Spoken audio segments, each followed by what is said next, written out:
odmah ćemo kod Luke na čamac, pa da vidimo o kakvom se ovdje mjestu radi. Luka, tišina.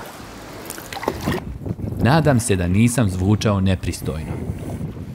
Tu sam mještanin Srpske Tišine, opština Šamac. Radim kao čuvar zaštićenog područja bara Tišina. Ovaj kompleks bara zauzima negdje oko 50 hektara, znači ukupno, koji je proglašen 4. stepen zaštite. Luka se kao dugogodišnji ribar i ribočuvar jako vezao za ovo mjesto, gdje provodi skoro sve slobodno vrijeme, a za mene je iskreno premašilo sva očekivanja.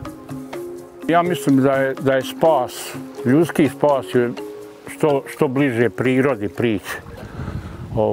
Znači, a izaći iz nekih sivih zgrada i gradova.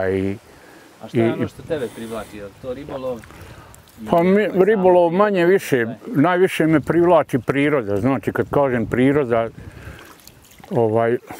i da provedem dnevno po 5-6 sati, znači to je vidi nekog odmora.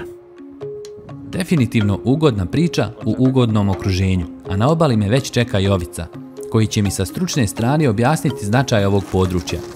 Ovakve vode su u stalnom nestajanju, svedene su na izolovana mala područja, kako je i područje Tišine.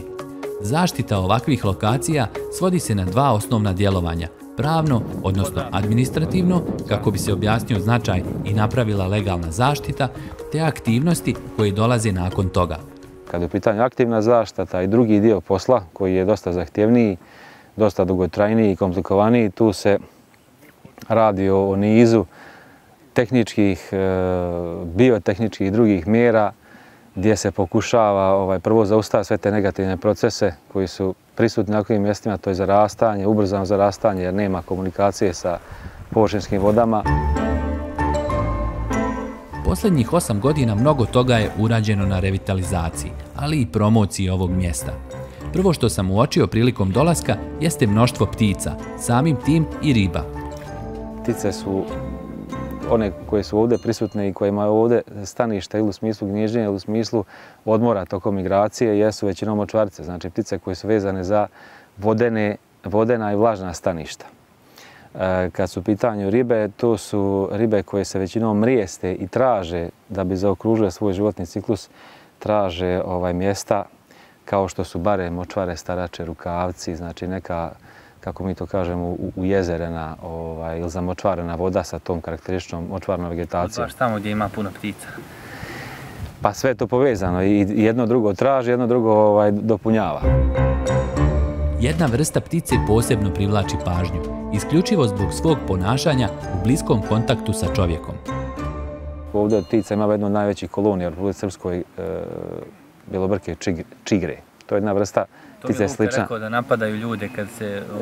Pa jesu, dosta su teritorijalne i s obzirom da gnijezde na ovoj plivajućoj vegetaciji, normalno kad se ovdje je zabranjen ribolov iz čamca, u sklopu tih mjera zaštite, ali kad se u ovako neke promotivne svrhe ili u naučno-istraživačke svrhe zaplovi malo čamcem, onda napadaju nadlijeću, nekad urade malo nešto i radikalnije i tako, izađete prljavi iz vode. Ja ću ih u tom slučaju nazvati ptice bombarderi i biti zahvalan što nije vrijeme za gnijezda u ovo doba godine. A ono što daje pečat cijelom području jeste jedinstven biljni svijet. Najveću pažnju privući će bijeli i žuti lokvanji. Vegetaciju u okolini dugo vremena koristila su autohtona goveda, koja su na neko vrijeme bila nestala sa ovog područja, da bi nedavno bila vraćena na staro stanište. Radi se o Slavonsko-srijemskom Podolcu. Nekad je ovdje došlo do ukrštanja tih podolaca sa autohtonom starom rasom buša, pa je ovdje bila tipična ta posavska gulja. Međutim, dolaskom komercijalnih rasa ta goveda se utopila u te nove rase koje su imale bolje te proizvodne karakteristike i nestala.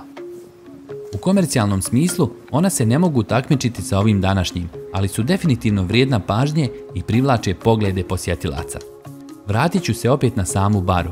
Zanimalo me otkud taj zanimljivi naziv, a stigla je i Vedrana da mi to pokuša objasniti. Navodno postoji veliki broj, odnosno više priča, više legendi kako je nastalo ime Tišina. Jedna od priča je da je to bilo močvarno područje u kome su nastanile se žabe i neka vojska je navodno naišla i kada je naišla vojska, te žabe su ućutale u tom momentu i kao tada je nastupila tišina i navodno po tome je dobilo, jedna od legendi kaže da je po tome dobilo ime Tišina. Šta je ovo Vedrana iza? Je li ovo da se loži kad dođu ljudi na roštilj? Ne, pa evo mi smo u prethodnom periodu, obzirom da je ovdje bio problem sa dotokom vode, uvijek u ljetnom periodu imamo problema s tim, pa moramo mehanički da ubacujemo svježu vodu kako ne bi došlo do pomora ribe. Onda smo prethodnih godina, a evo posljednji put u toku ove godine, odnosno krajem prošle, rađen je iskop, odnosno produbljavanje dna bare Tišina, tako reći restauracija staništa i prilikom tog iskopa pronađeni su ovi hrastovi koji su sada iza nas. Hrastovi su stari oko 3000 godina, te su izloženi odmah pored bare. Još jedna zanimljiva stavka za posjetioce. Močvare i bare ublažavaju klimatske promjene i bitan su faktor u smanjenju zagađenja, pa ću se sa njima s poštovanjem pozdraviti i nastaviti dalje vodenim stazama. Vidimo se na sljedećoj destinaciji.